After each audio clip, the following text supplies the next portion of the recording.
రాజమహేంద్రవరం నగరపాలక సంస్థ ఆధ్వర్యంలో నిర్మించిన పెట్రోల్ బంక్ను మంత్రి నారాయణ ప్రారంభించారు. రాష్ట్ర వ్యాప్తంగా ఉన్నటువంటి 123 మున్సిపాలిటీ పరిధుల్లో పెట్రోల్ బంకులు ఏర్పాటు చేస్తామని మంత్రి నారాయణ తెలిపారు. రాజమహేంద్రవరం నగరపాలక సంస్థ వాహనాల ఇంధన కోసం ప్రతి నెల 25,54 లక్షల రూపాయలు ఖర్చు చేస్తున్నామన్నారు. ఇక ఆర్ఎంసీ ద్వారా IOCL సౌజన్యంతో కూడా పెట్రోల్ బంక్ ఏర్పాటుతో ఖర్చు ఆదా అవుతుందని అన్నారు.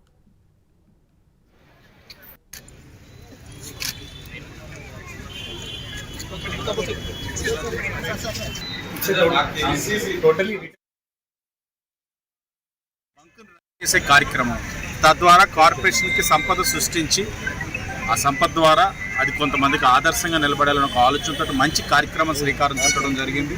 అది మంత్రి గారి చేతుల మీద చేయడం బహుశా ఇది మరికొన్ని కార్పొరేషన్స్ కూడా స్ఫూర్తిదాయకంగా ఈ రాష్ట్రంలో ఏదైతే ఎన్డీఏ కూటమి అధికారంలోకి వచ్చిన తర్వాత ప్రతి అంశాన్ని సంపద ఏ విధంగా సృష్టించగలం, ఏ విధంగా మనం సంపదను సృష్టించి ఆదర్శంగా ముందుకు తీసుకెళ్ళగలం ఒక ఆలోచనతో ఎన్డీఏ కూటమి పనిచేస్తూ ఉంది.